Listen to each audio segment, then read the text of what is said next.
राधे श्याम। जय श्री राधे राधे, हरिओम श्री राधे।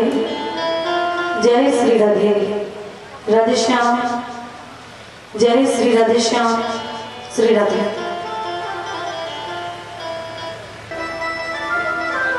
श्री गणेशाय नमः। श्री गुरुदेव चरणकमलेभ्यो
जी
श्री राम कथा की रसिक तुम, भक्ति रास मति धीर, गादी अपनी लीजी, प्रभु तेज कुंज महावीर।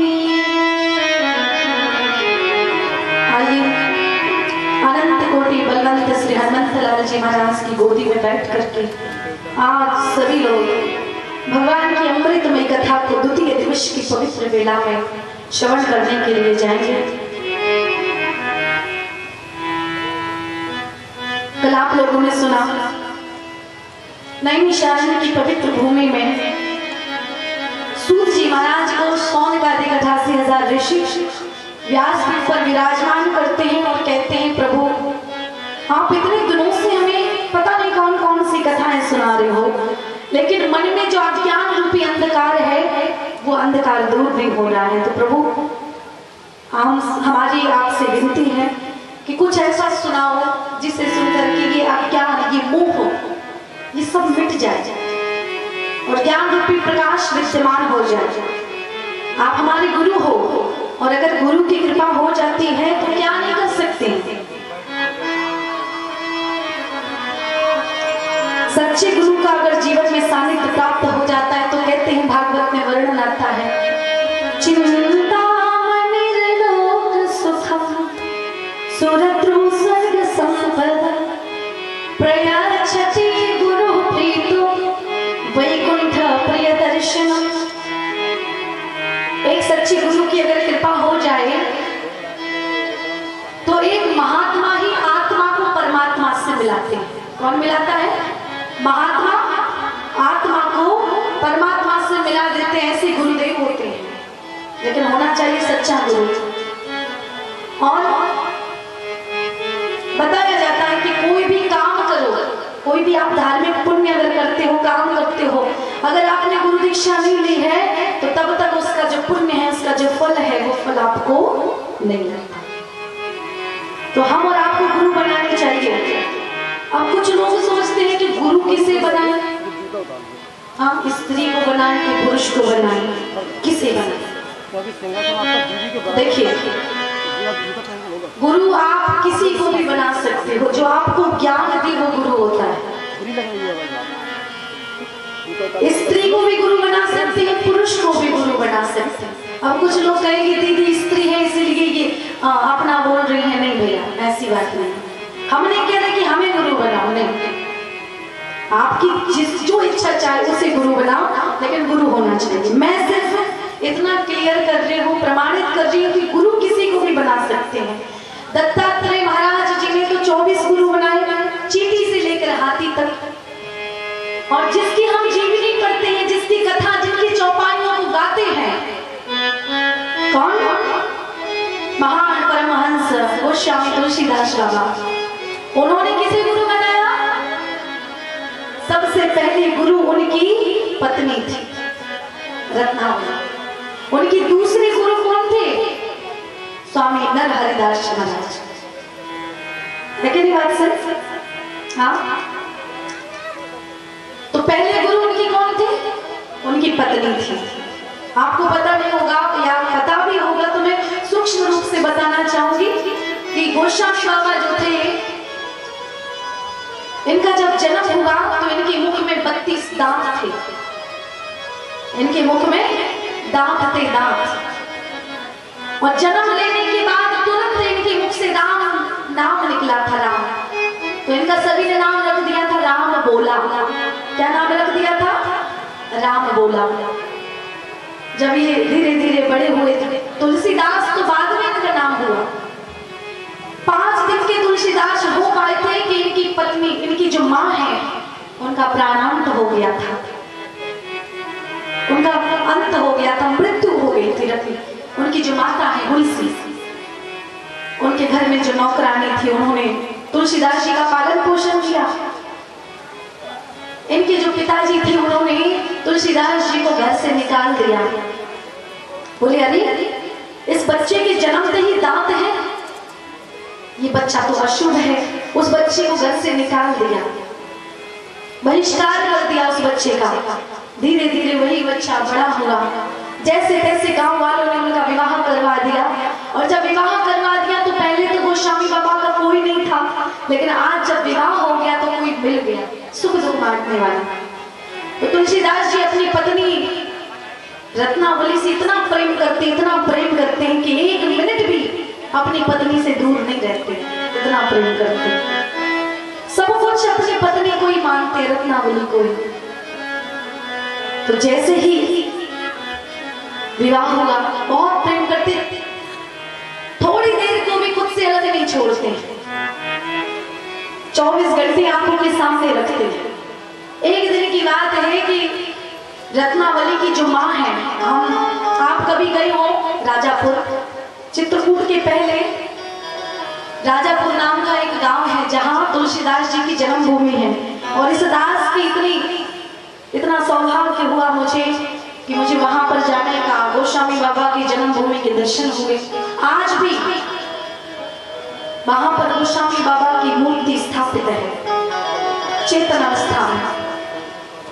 तो एक दिन की बात है, रत्नावली की माँ तुलसीदास जी की सास की तबीयत खराब हो गई। और जब तबीयत खराब हो गई, रत्नावली का भैया रत्नावली को लेने के लिए तुरंत रत्नावली के ससुराल में आया और कहा, दीदी मैया की तबीयत बहुत जोर से खराब हो गई, आप मेरे साथ चलो। रत्नावली कहने लगी, चलते, लेकिन तुम्हारे जीजा जी वो तो है नहीं, पता नहीं कहाँ चले गए। रत्नावली का भाई बोला, अरे वो तो बाद में भी आ जाएंगे, लेकिन मैया की तबीयत बहुत खराब हो गई, चलो। तो रत्नावली अपने भाई के साथ में उनकी मायके चली गई। और गोस्वामी बाबा का जो घर है वो यमुना नदी के इस पार है, और उनकी जो ससुराल है वो यमुना नदी के जस्ट उस पार है। आज गोस्वामी बाबा बाहर से आए, घर पे देखा तो रत्नावली थी ही नहीं। ये हमिंग कर रहा है पीछे से, चू चू आवाज आ रही है, ये बंद कर दो, हमिंग हो रही है।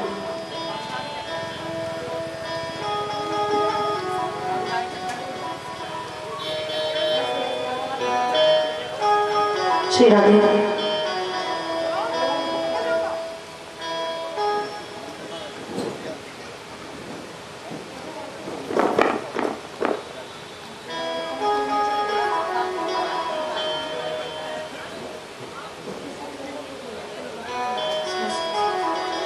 श्री राधे राधे।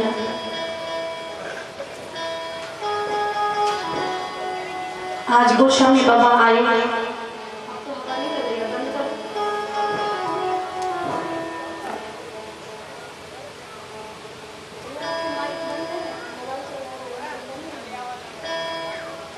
श्री राधे, जय श्री राधे।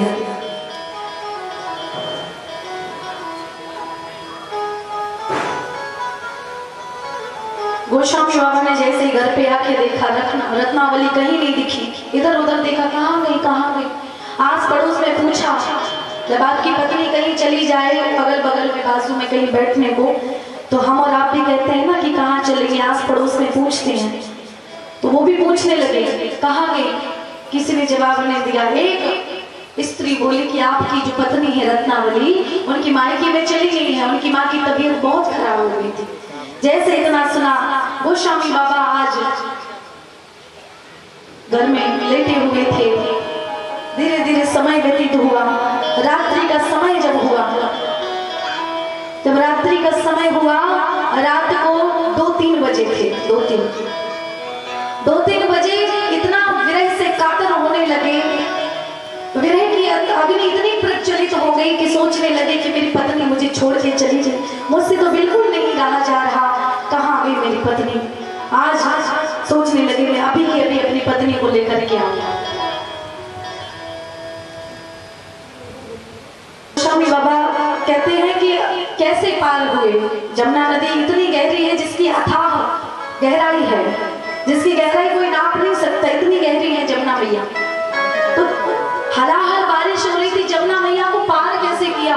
कुछ लोग कहते हैं कि जो लाश आ रही थी, लाश के ऊपर बैठ करके वो पार हुए। तो ये बताओ भैया, लाश के ऊपर बैठ करके कोई पार हो सकता है क्या? हाँ, लाश अगर आप प्रैक्टिकल करेंगे, जो तालाब है, तालाब में कई बार जीव जंतु आकर के, पशु पक्षी आकर के गिर पड़ते हैं या मरे हुए पशु पक्षी को फेंक देते हैं। तो हमने प्रयोग किया होगा, प्रैक्टिकल किया होगा कि जब कोई लाश उसमें पड़ी रहती है, मुर्दा जब कोई पड़ा रहता है नदी में, नाले में, कहीं पर भी कोई पशु पक्षी जानवर कोई पड़ा रहता है, पानी के कारण वो सड़ जाता है कि नहीं? उसका जो शरीर है सड़ जाता है, बलबूले आने लगते हैं। तो हमने अनुभव किया होगा, प्रैक्टिकल किया होगा, प्रयोग किया होगा, जब उस जानवर के शरीर पर, सड़े हुए उस शरीर पर जब हम डेला फेंकते हैं, हाँ, कोई चीज अगर फेंकते हैं तो वो उसमें प्रवेश कर जाती है, छिद्र कर जाती है, आर पार हो जाती है कि नहीं? कोई जानवर हमने देखा होगा नदी में, नाले में, तालाब में, अगर कोई जानवर का शरीर पड़ा हुआ है तो उस पर हम डेला मारेंगे तो क्या होगा? इस पार से उस पार छेद हो जाएगा। तो जब इतना सा डेला उस पर नहीं सद रहा है तो फिर ये बताओ कि गोस्वामी बाबा का वजन 40-50 किलो से कम तो होगा नहीं। तो गोस्वामी बाबा क्या लाश पर बैठ करके पार हो जाएंगे? हाँ, सोचने वाली बात है। नहीं, गोस्वामी बाबा जमुना नदी के जहां पर उनका घर था, जहां सामने उनकी ससुराल थी, उसके 6 किलोमीटर पीछे जाते हैं और हलाहल बारिश में जमुना नदी को अपने परिश्रम से उस नदी को पार करते हैं। और पार जब किया तो 6 किलोमीटर पहले से पार किया और पार करते करते आज उसके प्रवाह में बह करके आए और जहां से उन्होंने तैरना शुरू किया था वहीं तक आ पाए, लेकिन उस पार हो गए। आज गोस्वामी बाबा ने जमुना नदी को पार किया और कुछ लोग कहते हैं जब ससुराल पहुंचे तो एक सांप लटका हुआ था। सांप को उन्होंने पकड़ा क्योंकि प्रेम में, मोह में इतने अंधे हैं, दिख नहीं रहा है रस्सी है कि सांप है। आज सांप को ही पकड़ करके और ऊपर चढ़ गए। क्यों भैया? सांप की मांजर, सांप की हड्डी इतनी मजबूत होती है क्या 40-50 किलो सहन कर जाए, टूटे ना? नहीं, सांप मिला था लेकिन गोस्वामी बाबा ने पता नहीं कर पाई ये सांप है कि रस्सी उठा करके फेंक दिया रास्ते से। और आज गोस्वामी बाबा अपने ससुराल में दरवाजे के सामने पहुंचते हैं और दरवाजा खटखटाते हैं, रत्नावली दरवाजा खोलो। रत्नावली कहती है हाय राम, इतने बजे, इतने समय कौन आ गया? गोस्वामी बाबा कहते हैं हम हैं तुम्हारे पति, दरवाजा खोलो। जैसे ही दरवाजा खोला गया, आज जैसे ही दरवाजा खोला, रत्नावली ने देखा हाय राम, इतने बजे, इतने समय, तुम यहाँ पर क्या कर रहे हो? गोस्वामी बाबा बोले हम तुमसे बहुत प्रेम करते हैं, हम तुम्हें लेने के लिए आए हैं, हम तुम्हारे सिवा अकेले नहीं रह सकते, अभी के अभी मेरे साथ चलो। जैसे इतना कहा और रत्नावली कहने लगी इतना प्रेम करते हो मुझसे? हाँ, बहुत प्रेम करते हैं, तुम्हारे सिवा है ही कौन मेरा? केवल तुम मेरे जीवन का आधार हो, तुम्हारे सिवा हम रह नहीं सकते। जैसे इतना सुना रत्नावली कहने लगी अरे ऐसी बात है, अगर जितना प्रेम मुझसे करते हो, इतना प्रेम अगर उस ठाकुर से, उस परमात्मा से, उस रघुनाथ से किया होता तो भवसागर से पार हो गए होते। कहते हैं रत्नावली उपदेश करती अपने पति को ही गुरु बन करके कहती हैं कि लाज न लागत आपको, दौड़ आयो साथ और धिक धिक ऐसे प्रेम को, कहाँ कहाँ मैं नाथ कि अस्थि चैव मय देहा, अस्थि चैव मय देहा और तासु जैसी प्रीत तैसी जो रघुनाथ में होत ना तो भोगीत। अरे जितना प्रेम आप मुझसे करते हो, इतना प्रेम अगर उस ठाकुर से किया होता तो इस भवसागर से तर जाते, तरने की परसेंटेज, चांसेस बढ़ जाते। अरे मुझसे प्रेम करते हो इस नश्वर शरीर से? हाँ, ये शरीर कैसा है? नश्वर है, एक ना एक दिन इसका अंत होना है। हड्डी है, मांस है, खून है, रक्त ये केवल एक पिंड है और है क्या, ऊपर से केवल सर्जरी कर दी गई है मांस की। किसी के ऊपर गोरा मांस लगा दिया, किसी के ऊपर काला मांस लगा दिया, किसी के ऊपर सांवला मांस लगा दिया भगवान ने और सर्जरी कर दी। इसे काट करके देखना, इसके अंदर केवल रक्त मिलेगा, केवल हड्डियां मिलेंगी और केवल खून मिलेगा, केवल मांस मिलेगा। है ही क्या इसमें? जिस प्रकार से 24 घंटे के अंदर भोजन सड़ जाता है, उसी प्रकार से याद रखना जो भोजन 24 घंटे के अंदर सड़ जाता है, अगर फ्रिज में ना रखो तो, हाँ, और अगर फ्रिज में रख दोगे तो क्या होगा भैया? फ्रिज में खाना नहीं रखना चाहिए। अगर आप फ्रिज में खाना रखते हो तो ऐसा भोजन आपके शरीर में रोग पैदा करता है। और गूंदा हुआ आटा कभी भी फ्रिज में नहीं रखना चाहिए, क्योंकि जब हम पिंडदान करते हैं तो मुख्य रूप से क्या सामग्री होती है? आटा होती है ना, आटे से पिंडदान होता है। तो भैया आप आटा गूंद करके फ्रिज में रख देते हो तो कहते हैं नेगेटिव एनर्जी उस आटे में प्रवेश करती है। ठीक है, तो मेरी मैया, आपके पति देव, ये लोग तो आटा रखने आते नहीं ना, ये लोग आटा मारते हैं। आप लोगों से निवेदन है कि आप लोग फ्रीज में कभी भी गूंद करके आटा मत रखना। अगर आप रखोगे तो उससे आपके शरीर में न जाने कितने रोग, न जाने कितने विकार बीमारियां तो होंगी, बल्कि जो राक्षसी आत्माएं हैं, जो राक्षसी शक्तियां हैं, वो शक्तियां आपके घर में प्रवेश कर जाती हैं। तो आज कहने लगी, उपदेश देने लगी। तुलसीदास जी को जैसे ही उपदेश दिया, जैसे ही कहा, तो आज गोस्वामी बाबा के जो अंदर के नेत्र बंद थे वो नेत्र खुल गए। बाहर 2 आंखें होती हैं और अंदर भी 2 आंखें होती हैं। अंदर भी नयन चक्षु होते हैं। कौन से? ज्ञान के चक्षु आज गोस्वामी बाबा के जो बंद थे न जाने कितने वर्षों से, आज वो ज्ञान के चक्षु अंदर से खुल गए। और जैसे ही अंदर की आंखें खुल गई तो कहने लगे गोस्वामी बाबा रत्नावली, आज से तुम मेरी पत्नी नहीं हो, आज से तुम मेरी गुरु हो, गुरु। तो गोस्वामी बाबा जैसे ही कहने लगे कि आज से तुम मेरी गुरु हो, क्योंकि तुमने मुझे परमात्मा के मार्ग पर मोड़ा है। जो आपके जीवन से अज्ञान मिटा करके आपको आपके जीवन में ज्ञान रूपी प्रकाश विद्यमान करती, भगवान के रास्ते पर जो चला दे, वो गुरु होते हैं। और ऐसे गुरु को ब्रह्म की उपाधि दी गई है। छोटे से अभी तक हम और आप एक श्लोक पढ़ते आ रहे हैं, गुरुर ब्रह्मा गुरुर विष्णु गुरुर्देवो महेश्वरा गुरुर साक्षात् परम ब्रह्मा तस्मै श्री गुरुवे नमः। गुरु को ब्रह्मा विष्णु महेश की उपाधि दी गई है। क्यों? क्योंकि जिस प्रकार से ब्रह्मा जी इस सृष्टि का सृजन करते हैं, उसी प्रकार से गुरुदेव हमारे जीवन में ज्ञान का सृजन करते हैं। विष्णु भगवान पालन करते हैं सृष्टि का, उसी प्रकार से गुरुदेव हमारे ज्ञान का पालन करते हैं, रक्षा करते हैं। और भगवान शंकर समय आने पर इस सृष्टि का अंत करते हैं, संहार करते हैं। उसी प्रकार से जो गुरुदेव होते हैं हमारे जीवन में आकर के अज्ञान रूपी अंधकार का नष्ट करते हैं, विध्वंस करते हैं। इसीलिए ब्रह्मा विष्णु महेश की उपाधि गुरु जी को दी जाती है। सच्चा गुरु अगर जीवन में मिल जाए तो। आज रत्नावली कहने लगी, तुम्हारे जीजा जी को वापस निभा करके आओ। गोस्वामी बाबा ने उपदेश दिया, आज से तुम मेरी गुरु हो। वहीं से आज मुंह मोड़ लिया, आज भगवान के ध्यान के लिए चल दिए। रत्नावली कहने लगी, अपने जीजा जी को वापस लेकर के आओ।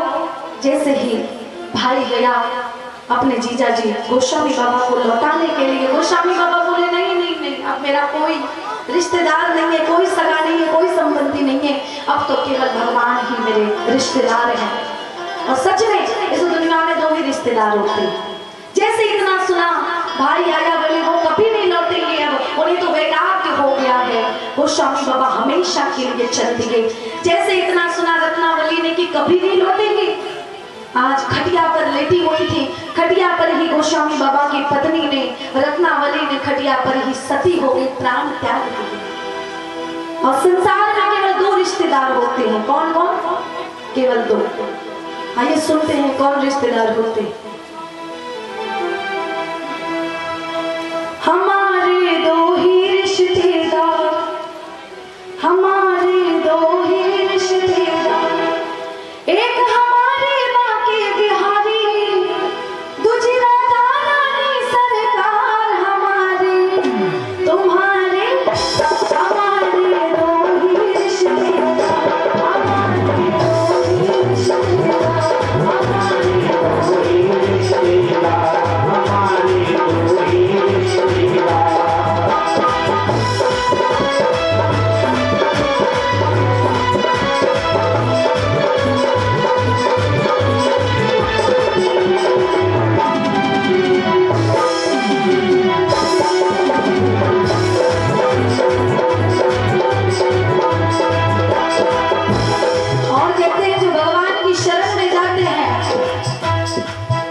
भगवान की जिस जीव पर कृपा हो जाती है तो कहते हैं कि उनकी शरण में जाने के बाद कोई चिंता नहीं रहती है। ना कोई चिंता, ना कोई टेंशन, ना कोई चिंता, ना कोई टेंशन। राधा नाम दुनिया में मेंशन, राधा नाम दुनिया में मेंशन, राधा दुनिया में मेंशन। हरि सभा में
तो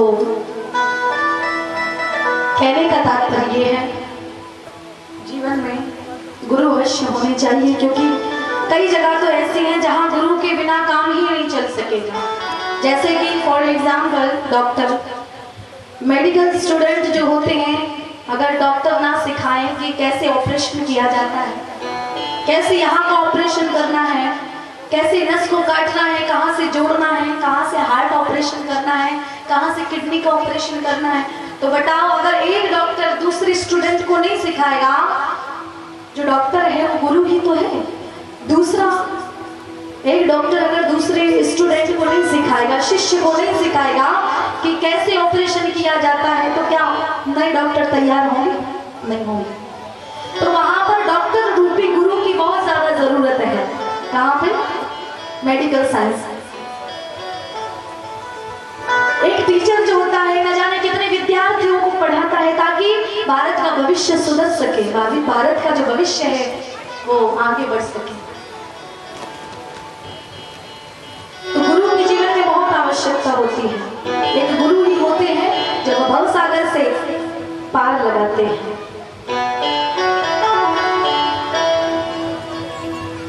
जैसे इतना कहा, सौनकादि का 88,000 ऋषियों ने वंदना की, तो आज सूत जी महाराज कहने लगे कि तुम चिंता मत करो, तुम्हारी इतनी प्रीति है, विश्वास है, तो हम जरूर सुनाएंगे वो कथा जिसे सुनकर के फिर और कुछ सुनने की इच्छा नहीं रहती, कारण ही नहीं बचता। वो कथा कौन सी है? सूत जी महाराज बताने लगे, काल व्याल मुखग्रास त्रास निर्णाशे तवे श्रीमद् भागवतम शास्त्रम कलौ कीरेणवाशितम। वो कथा है श्रीमद् भागवत की कथा। श्रीमद् भागवत कौन सी कथा? श्रीमद् भागवत। भागवत पहला है शब्द, 3 है अक्षर। ये भागवत सुनने से होता क्या है? क्योंकि कोई भी किसान अगर खेत में फसल बोता है तो पहले सोच लेता है कि इसमें हमें बेनिफिट कितना होगा, फायदा कितना होगा, या इसमें लॉस कितना होगा, घाटा कितना होगा, उसी हिसाब से वो फसल बोता है ना। तो आज हम और आप सभी भागवत की कथा सुनने बैठे हैं तो सोचते तो होंगे इसे सुन के होता क्या है, तो सुन लीजिएगा इसे सुन के होता क्या है। हमारी ब्रज भाषा में कहा जाता है कि भाग जगे भागे कहे और से गम मिट जात, विनाशत पाप को सुता से भव तर जात। भाग जगे भागे कहे, भागवत सुनने से जो आपका भाग्य है, भाग्य भविष्य भाग्य जो है, अगर वो अस्त हो गया होगा तो उसका उदय हो जाता है भागवत सुनने से। भाग जगे भाग्य कहें और गा से गम मिट जाता है। भागवत सुनने से आपके गम मिट जाते हैं, दुख मिट जाते हैं। अब कुछ लोग कहेंगे दीदी भागवत से हमारे गम नहीं मिटते हैं, हमारे गम तो उससे मिटते हैं, मुझे पीने का शौक नहीं, पीता हूँ गम बोला। शाम को पी ली, सवेरे उतर गई। भैया गाँव को पी करके क्या करोगे? शाम को जो पीते हो सवेरे उतर जाती, क्या उससे गम मिट जाते हैं? हाँ, जो लोग पीते होंगे उन्हें पता होगा कुछ देर के लिए गम मिट जाते होंगे, है ना? लेकिन हमेशा हमेशा के लिए गम मिट जाए ऐसा तो हो ही नहीं सकता उसे पी के। लेकिन हाँ, इस भागवत के प्याले को पी लीजिएगा एक बार, जीवन भर के गम मिट जाएंगे। कि शाम को पियोगे जान भर जाम, पीने से क्या फायदा, शाम को पियोगे सुबह उतर जाएगी, और पीना ही है तो पियो मेरे ठाकुर के नाम का प्याला, एक बार पियोगे सारी जिंदगी नशे में गुजर जाएगी। अगर पीना ही है तो ये प्याला पी के देखिए, फिर जहां पर भी कथा होगी ना, भागवत राम कथा, कोई भी कथा, फिर आपको लत लग जाएगी, आपको नशा हो जाएगा इसका कि भाई 200 किलोमीटर 100 किलोमीटर जहाँ भी दीदी की कथा हो रही, चलो बस सुनने के लिए चले। और कई बार ऐसे हैं, कहीं भी कथा हो बस एक बार फोन कर दो, यहाँ पे कथा हो रही, तुरंत आ जाते हैं। इसका भी नशा होता है, इसे भाव कहते हैं। हाँ, भैया इस प्याले को पी लेना, जीवन भर आपको लत लग जाएगी और कोई दुख का सामना आपको नहीं करना पड़ेगा। और अगर जीवन में दुख आएगा भी, क्योंकि दुख और सुख तो एक जोड़ा है, दुख अगर आएगा भी तो उसमें परमात्मा आपके संग देंगे, आपका साथ देंगे। तो ऐसा दुख का तो बलिहार लेना चाहिए, बड़ाई करनी चाहिए, ऐसा दुख जिसमें भगवान आपका साथ दे। तो ये कथा जिसका नाम है भागवत की कथा, इस भागवत की कथा सुन करके आप मरोगे, लेकिन आपके मरने का जो डर है वो निकल जाएगा। क्योंकि कुछ लोग सोच रहे होंगे कि भागवत कथामृत, इस कथा को सुन करके क्या मरेंगे नहीं, मरना तो पड़ेगा। क्योंकि राजा परीक्षित जी ने भी कथा सुनी थी तो उन्हें भी मरना पड़ा। इस कथा को सुन करके ऐसा नहीं है कि मरना ना पड़े, मरना तो सभी को है। आया है सो जाएगा, अरे राजा रंग फकीर, और एक सिंहासन चढ़ चले सो एक जात संसी। जाना सभी को है, कौन जंजीर से जाएगा, कौन रथ पर विमान पर सवार होकर के जाएगा, ये उसके कर्मों पर डिपेंड है। It is depend on his कर्म। कौन स्वर्ग जाएगा, कौन नरक जाएगा, ये उसके कर्मों पे डिपेंड है। अच्छी काम करोगे तो स्वर्ग जाओगे, और बुरे काम करोगे तो भैया यमराज की यमदूत आपको पकड़ के ले जाएंगे। सही बात है, ये गरुड़ पुराण में लिखा है। तो इस कथा को सुन करके मरने का जो डर है, हर इंसान के अंदर मरने का जो डर लगा है, हम मर जाएंगे, हम मर जाएंगे, हम मर जाएंगे। अरे मरना तो सभी को है, लेकिन ऐसा जीना किस काम का कि डर डर के जीना पड़े। बड़े सौभाग्यशाली हैं हम और आप कि हम और आपको धरती पर जन्म मिला, और जन्म के बाद ये कथा मिली, और जन्म वो भी मनुष्य का मिला। क्योंकि दुनिया में तो 84 लाख योनियां हैं, और कोई सांप बन गया, कोई बिच्छू बन गया, कोई छिपकली बन गया, और कछु कछु ऊंट बन गए, कछु भैंस बन गए, है ना। लेकिन हम और आप कौन बने हैं? मनुष्य। गोस्वामी बाबा कहते हैं, बड़े भाग मानुष तन पावा, और सुर दुर्लभ सद्ग्रंथन का साधन धाम, मोक्ष के द्वारा साधन धाम, मोक्ष के द्वारा, और पाय न जही परलोक सवारा, पाय न जही परलोक सवारा। इसी साधन से, केवल एक साधन है मोक्ष के लिए, ये मनुष्य का शरीर। क्या लिखा गोस्वामी बाबा ने? बड़े भाग दुर्लभो मानसो देहो देहि राम, क्षण भंगुर तत्रापि दुर्लभम मन्मे वैकुंठ प्रिय दर्शन। बड़े भाग मानुष तन पावा, यही तो लिखा। क्या लिखा? बड़े भाग मानुष तन पावा। और गोस्वामी बाबा ये भी तो लिख सकते थे कि बड़े भाग हाथी तन पावा, बड़े भाग भैंसा तन पावा, बड़े भाग सांप तन पावा, लिख सकते थे। लेकिन क्यों नहीं लिखा?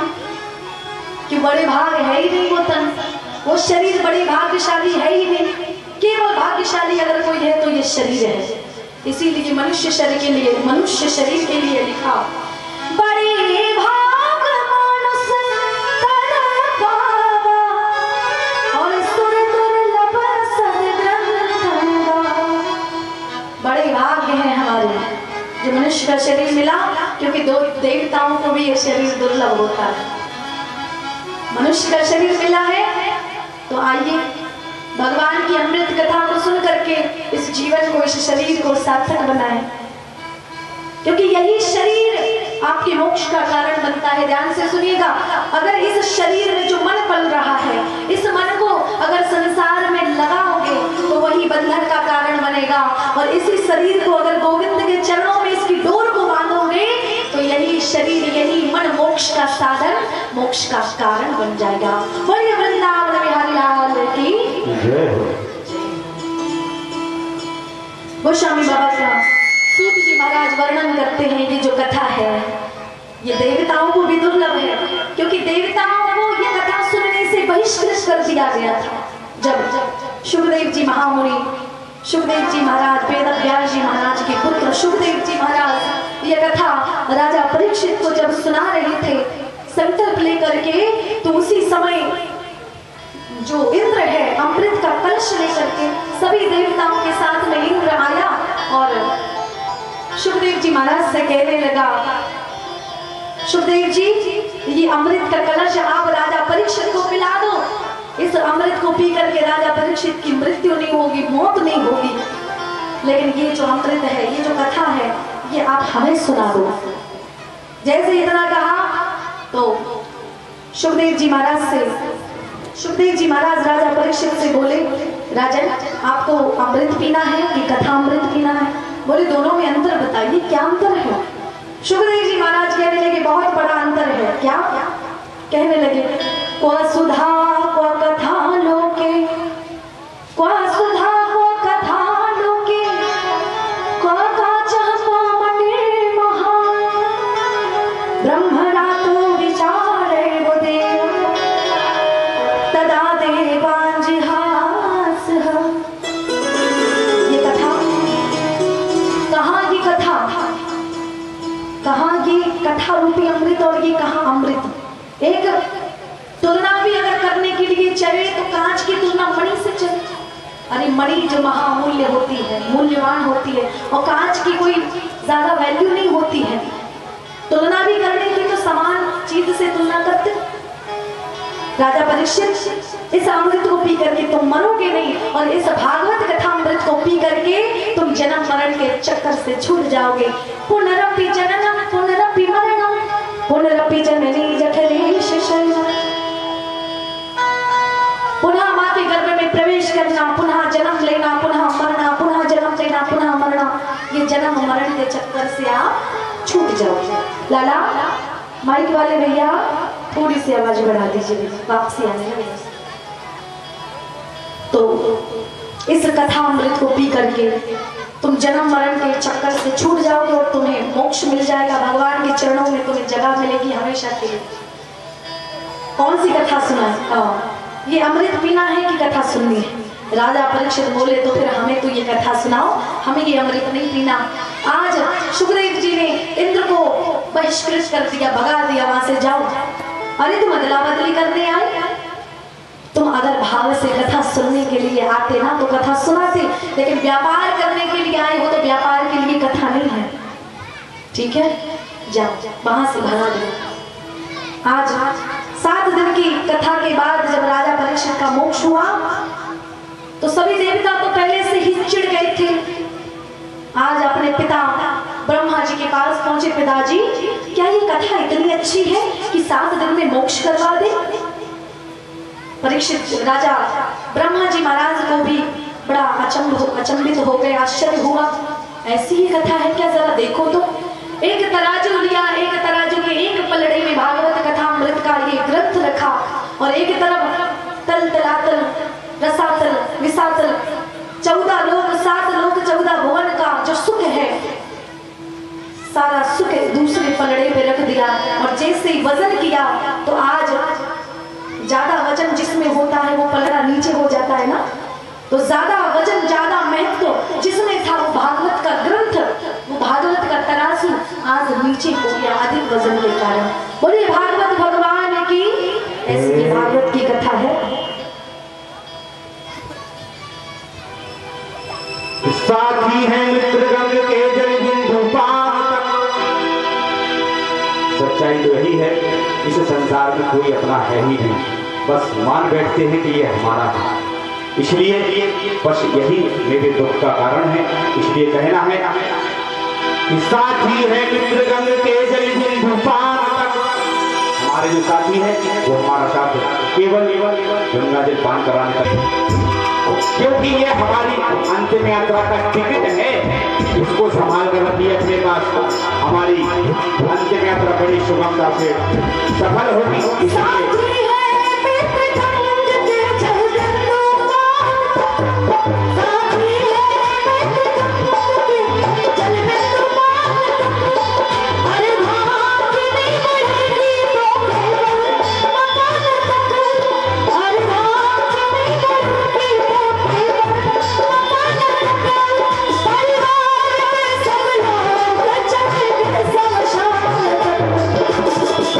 इसके तुम्हारा